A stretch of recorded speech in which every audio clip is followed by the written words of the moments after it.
అంబేద్కర్ కోనసీమ జిల్లాలో రాజ్యసభ సభ్యుడు సానా సతీష్ బాబుకు అపూర్వ స్వాగతం లభించింది.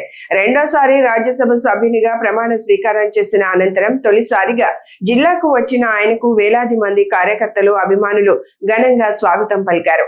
రావులపాలెం నుంచి అమలాపురం వరకు వందలాది కార్లు, బైక్లతో భారీ విజయోత్సవ ర్యాలీ నిర్వహించారు. తెలుగుదేశం పార్టీ జిల్లా ప్రధాన కార్యదర్శి గంధం పల్లం రాజు ఆధ్వర్యంలో అడుగడుగున గజమాలలో, దండలతో సత్కరించారు.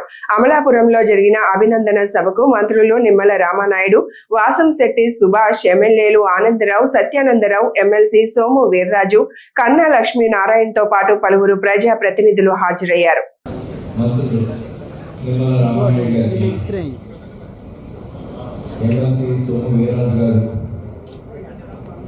మాజీ మంత్రులు కన్నా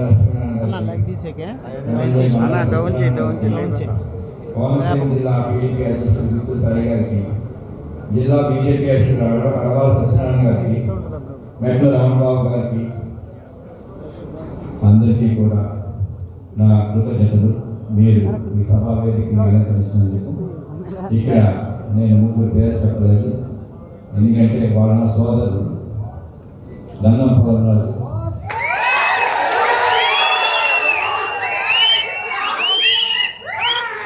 వాసంశెట్టి సుభాష్, రాజేష్, నా సోదర సమానం. నేను ఇప్పటికీ కూడా గత 2.5 ఏళ్ళుగా రాజకీయంగా ఏమి కావాలి అన్నది నేను ప్రత్యేకంగా వాళ్ళ విషయంలో చర్య తీసుకోవడం జరుగుతుంది. ముందుగా నేను మాట్లాడే ముందు ఈరోజు ఒక 5:30 గంటలు రావులపాలెం నుంచి బండారు సత్యనారాయణ గారు ఏర్పాటు చేసిన అక్కడి నుంచి ఇక్కడి వరకు 5 గంటల ఊరేగింపులో ఇబ్బంది పడిన స్కూల్ పిల్లలకి, ప్రయాణికులకి నా క్షమించాలని చెప్పి కోరుకుంటున్నాను.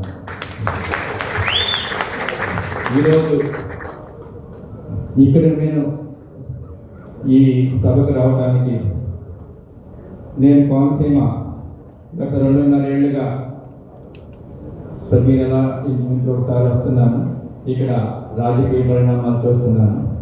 నాకు గత ప్రభుత్వం, గొడ్డల ప్రభుత్వం 2019-24లో జరిగిన మారణకాండ, జరిగిన విషయాలు అన్నీ కూడా నాకు ఇవాళకి కూడా కళ్ళకు కట్టినట్టు ఉన్నాయి.